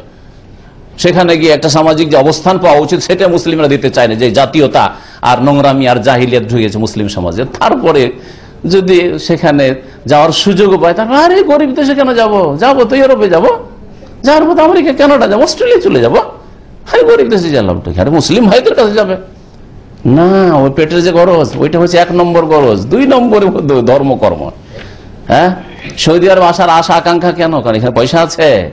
হ্যাঁ, পেট্রোল আজকে চলে যাক, কেউ আসতে চাইবে না, মুরুমিত আসতে চাইবে, চলে যাই সৌদি আরবের নাগরিক হয়ে হবে, হ্যাঁ, কেন 100 বছর 200 বছর আগে কেন এই আশা আকাঙ্ক্ষা হয় নেই? তাহলে ওখানে ইখলাস বোঝা যাচ্ছে যে আসলে চান কি, আপনি পেট চান না আপনি দিনের হেফাজত চান। আরো কিয়ামত হবে না অতদিন পর্যন্ত, হাত্তা তা'বুদা ফিয়ামুন মিন উম্মাতিল আওসান, যতদিন পর্যন্ত আমার উম্মতের একটা দল মূর্তি পূজা না করে নেবে। আওসান, আল্লাহ অন্যের পূজায় লিপ্ত না হবে, এটাও ভবিষ্যৎবাণী। আর আওসান বলেছি শুধু মূর্তিকে বলা হয় না, প্রতিমা পুতুলকে বলা হয়, আল্লাহ ছাড়া অন্যের পূজা। হ্যাঁ, সে কবরের আকারে হোক, আর গাছ হোক, আর ওই ঢেলা পীরের পূজা হোক। ঢেলা পীর বুঝছেন, তেনা পীর বুঝেন, তেনা বেঁধে আসে, মানে তেনা বাঁধলে ছেলে হয়ে যাবে। জি হ্যাঁ, আর ঢেলা আমি নিজের চোখে ঢেলা পীর দেখেছি, ওখানে মাজার টাজার নেই, শুধু একটা জায়গা আছে, হ্যাঁ, ওখানে করে ঢেল, একটা করে ঢেল মেরে আসবো, বলছে ঢেলটা মারলে মনের কামনা বাসনা পূরণ হয়ে যাবে। হ্যাঁ, বিভিন্ন রকম ভাবে বিভিন্ন রকমের পূজা হচ্ছে। তো এইগুলো মুসলিমরা করে, আবার এগুলো হিন্দুরা না। হিন্দুদের তা আছে, মন্দির আছে, যা আছে তা আছে, তাদের প্রতিমা পুতুল আছে। হ্যাঁ, তাহলে নবী সাল্লাল্লাহু আলাইহি ওয়াসাল্লাম ভবিষ্যৎবাণী, অতদিন কিয়ামত হবে না যতদিন পর্যন্ত আমার উম্মতের একটা দল আল্লাহ ছাড়া অন্যের পূজায় লিপ্ত না হবে। আর হয়ে গেছে, এর বাস্তবায়ন হয়ে গেছে। এই জন্য আমি বলে থাকি সাধারণ একটা আলোচনাতে যে বড় লক্ষণগুলি শুধু কিয়ামতের বাকি আছে, আর ছোট ছোট লক্ষণগুলি সবগুলি প্রায় চলে এসেছে।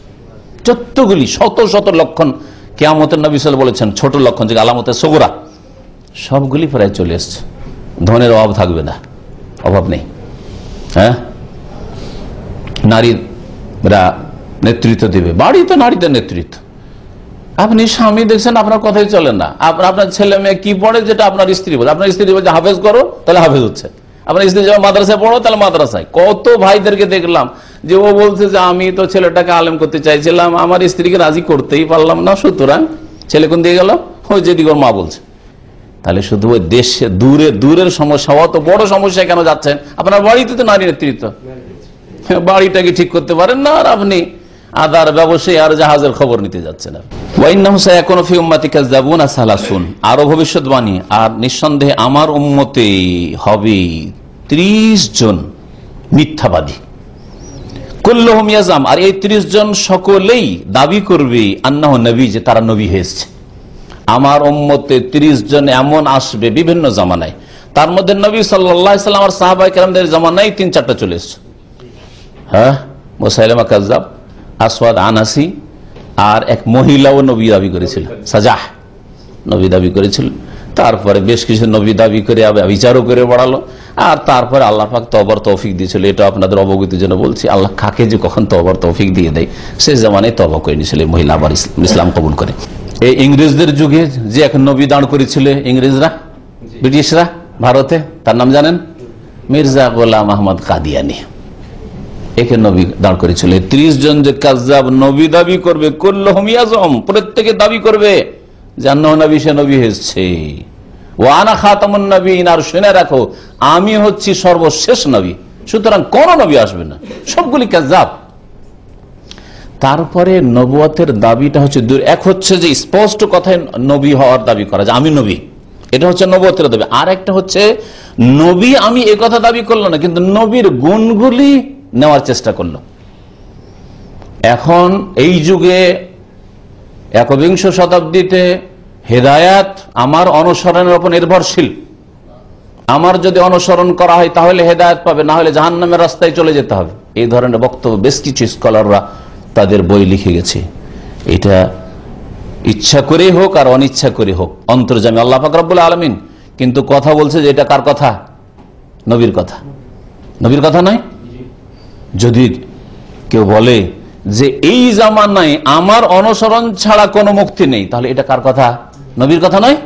আরে বললো না যে আমি নবী, ইনডাইরেক্ট কথা, হ্যাঁ, সরাসরি বললো না যে নবী, কিন্তু নবী একে না মানলে যেমন জান্নাত পাওয়া যায় না, হেদায়েতের রাস্তা পাওয়া যায় না, ঠিক তেমনি এই যুগে শুনলো হেদায়েত মেরি ইত্তেবা মে মুনহাসির হ্যায়, এই ভাষাই বলেছে।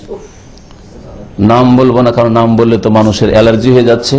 কোনদিন ওই কিতাবগুলি যদি পড়া হয় আর যদি বুঝেন, তাহলে বলবেন যে শেখ মতিউর রহমান যে কথাটা বলেছিল এদেরকে উদ্দেশ্য করা হয়েছিল। এইরকম বহু লোক আছে যারা লিখে গেছে, আর যাদেরকে বড় বড় বুজুর্গানে দিন আর ওলি আউলিয়া আর কুতুব আর গৌসে আলাম মনে করা হচ্ছে। যদি কেউ বলে যে আমার স্ত্রী হচ্ছে ওই ফাতেমা, নবীর বেটি, শুনেছেন? শুনেছেন না শোনেন নাই? কথা কোন দেশের ঘটনা? হ্যাঁ, হিন্দু সমাজে না খ্রিস্টান সমাজে? মুসলিম সমাজে বলে নবীর মেয়েকে বিয়ে করেছে, নবীর জামাই। বাংলাদেশে এখন নবীর জামাই আছে, তাহলে কি নবুয়তের দাবি না এগুলো? চিন্তা করেন তো দেখি কি ধরনের দাবি।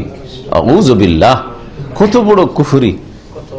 আর এর সাথে আমি যেহেতু সরাসরি ওর আলোচনা ওই গুমরাহ শোনেনি, কিন্তু যেসব ভাইরা শুনেছে আরো বেশ কিছু বলেছে যেগুলোতে স্পষ্ট দাবি যে নবী অথবা আল্লাহ, আল্লাহ পর্যন্ত, আল্লাহ পর্যন্ত দাবি করেছে।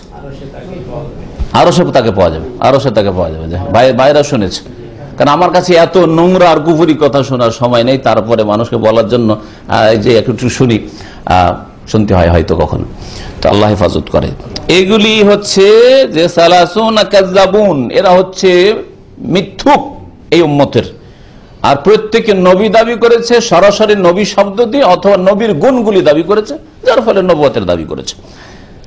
ওয়ানা খাতামুন নবীন, অথচ আমি হচ্ছি শেষ নবী, লা নবিয়্যা বাদি, আমার পরে কোন নবী আসবে না। কি বলছেন নবী সাল্লাল্লাহু আলাইহি ওয়াসাল্লাম? আমার পরে কোন নবী আসবে না। এটা তো নবী সাল্লাল্লাহু আলাইহি ওয়াসাল্লাম হাদিস, সহিহ হাদিস। আর তারপরে আয়াত রয়েছে, মা কানা মুহাম্মাদুন আবা আহাদিম মির রিজালিকুম। দেখো, মুহাম্মদ সাল্লাল্লাহু আলাইহি ওয়াসাল্লাম তোমাদের কোন পুরুষের বাবা না, মানে কোন পুরুষ ছিলেন নবী সাল্লাল্লাহু আলাইহি ওয়াসাল্লামের বেঁচে থাকেনি। এজন্য আবা আহাদিম মির রিজালিকুম, মেয়েদের বাবা ছিলেন তো। যায়নাবের বাবা, উম্মে কুলসুমের বাবা, রুকাইয়ার বাবা, ফাতেমার বাবা তো ছিলেন রাদিয়াল্লাহু আনহুম আজমাইন, ঠিক না? এজন্য আবা আহাদ মির রিজালিকুম বলা হয়েছে। তোমাদের কোন পুরুষের পিতা মুহাম্মদ সাল্লাল্লাহু আলাইহি ওয়াসাল্লাম নন। যেগুলো ছেলে সন্তান হয়েছে সব বাল্য জীবনে মারা গেছে নবী সাল্লাল্লাহু আলাইহি ওয়াসাল্লামের। ওয়ালাকিন রাসূল আল্লাহ, তবে নবী সাল্লাল্লাহু আলাইহি ওয়াসাল্লাম কে? আল্লাহ পাকের রাসূল। আর কি? ওয়া খাতামুন নবীন, আর শেষ নবী। কোরআনেও শেষ নবী বলা আছে। তারপরে যদি কেউ দাবি করে যে আমি নবী, অথবা মির্জা গোলাম আহমদ কাদিয়ানী নবী, আর কেউ কাদিয়ানী হয়, তাহলে সে মুসলিম থাকবে? নিঃসন্দেহে কাদিয়ানী মুসলিম নয়। এরা হচ্ছে মুসলিম দেশের সংখ্যালঘু কোন কাফের জাতি। যেমন আলহামদুলিল্লাহ পাকিস্তান এদেরকে সংখ্যালঘু, আর মুসলিম বহু দেশে, অনেকগুলি দেশে, আমি একসময় একটা বই পড়েছিলাম যে অনেকগুলি দেশে এদেরকে অমুসলিম সংখ্যালঘু বলে ঘোষণা করা রয়েছে। আল্লাহ পাক যেন বাকি মুসলিম শাসকগুলিকে তৌফিক দান করেন যে কাদিয়ানীদেরকে অমুসলিম ঘোষণা যেন সরকারিভাবে তারা করে।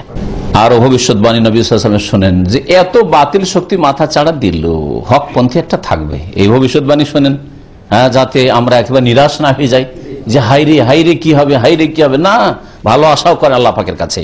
ওয়ালা তাজালু তায়ফাতুম মিন উম্মতি আলাল হাক্কি মানসুরা, আর সর্বদা আমার উম্মতের একটা ক্ষুদ্র দল আলাল হাক্কে, সত্যের ওপর, মানসুরা, সাহায্য প্রাপ্ত থাকবে। আমার উম্মতের একটা দল আলাল হাক্কে, সত্যের উপর থাকবে, আর মানসুরা, তার সাথে সাথে ছোট দল হইলেও সাহায্য প্রাপ্ত। কে সাহায্য করবেন? আল্লাহ তাদের সাহায্য করবেন। দল ছোট কিন্তু আল্লাহর সাহায্য, আল্লাহর তাইদ, আল্লাহর নুসরত, কারণ তাদের কাছে ওহীর দলিল রয়েছে, কোরআন হাদিস রয়েছে। সুতরাং আল্লাহর সাহায্য, আল্লাহর মদদ তাদের সাথে রয়েছে। আর একটা হাদিসে রয়েছে যাহিরিন, তারা বিজয়ীও থাকবে। আর একটা গুণ শুনেন, সাহায্য অনেক সময় সাহায্য, কিন্তু বিজয় লাভ করতে পারে না। যাহিরিন আলাল হক, সত্যের উপর তারা বিজয়ী হবে, বিজয়ী থাকবে, মাথা উঠিয়ে থাকবে।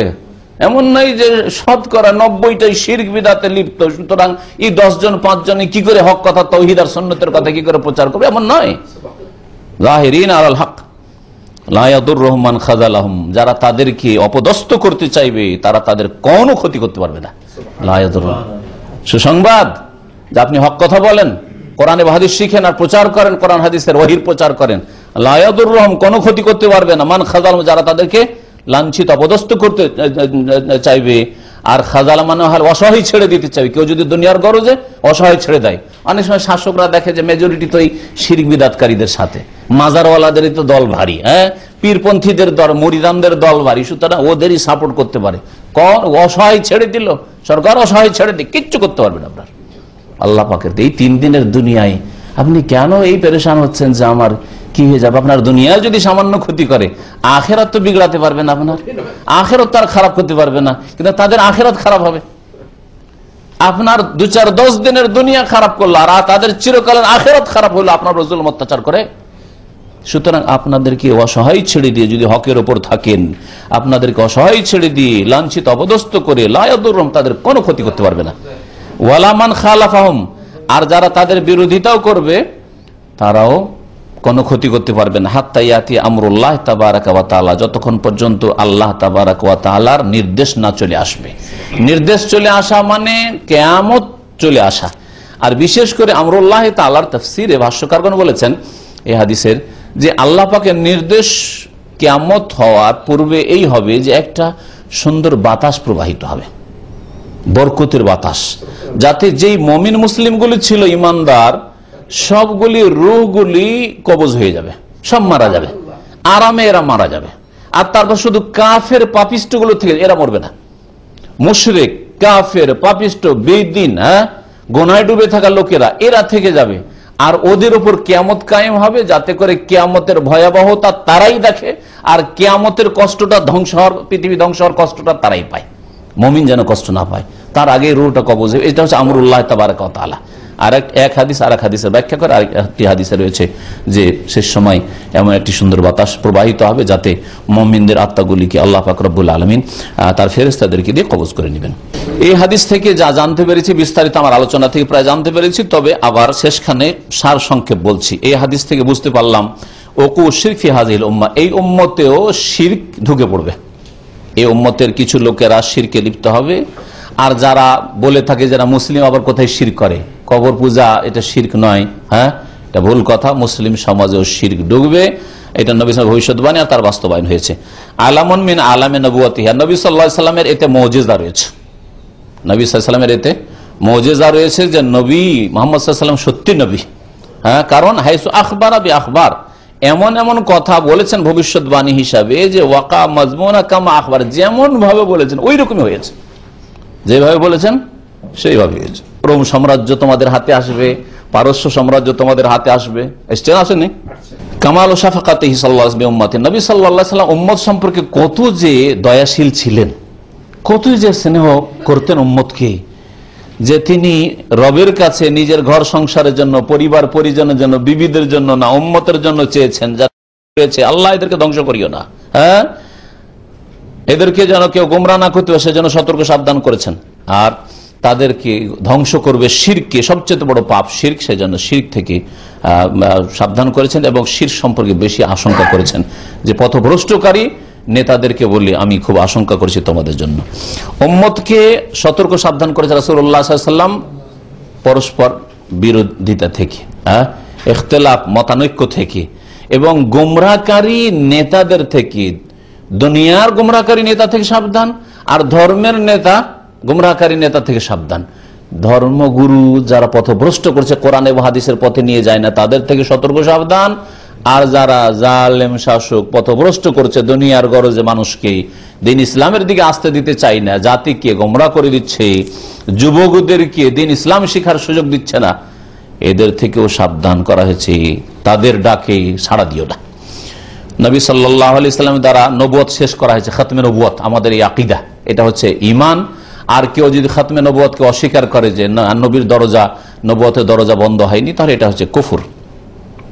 নবী সাল্লাল্লাহু আলাইহি ওয়াসাল্লাম ভবিষ্যৎবাণী দিয়েছেন যে হক সত্য কোনো দিন নিশ্চিহ্ন হবে না, বরং একটা দল সবসময় সত্যের উপর জয়ী থাকবে আর সত্যের উপর তারা প্রতিষ্ঠিত থেকে সাহায্য প্রাপ্ত হবে। লায়াদুর রহমান খাজালা, কেউ অসহায় ছেড়ে দিলে, অপদস্থ করতে চাইলে কোনো ক্ষতি করতে পারবে না, বিরোধিতা করেও কোনো ক্ষতি করতে পারবে না, দিনের কাজ হইতেই থাকবে, একটা দল থাকবে। আর তাইফা বলা হয়েছে এই জন্য সেই দলটা কোনোদিন বড় হবে না। এই জন্য কখনো মেজরিটি হকের মাপকাঠি না, বরং মেজরিটি সম্ভাবনা কিসের? বাতিলের। যেখানে দল বড় দেখছেন সেখানে কিন্তু ভুলের আশঙ্কা বেশি আছে।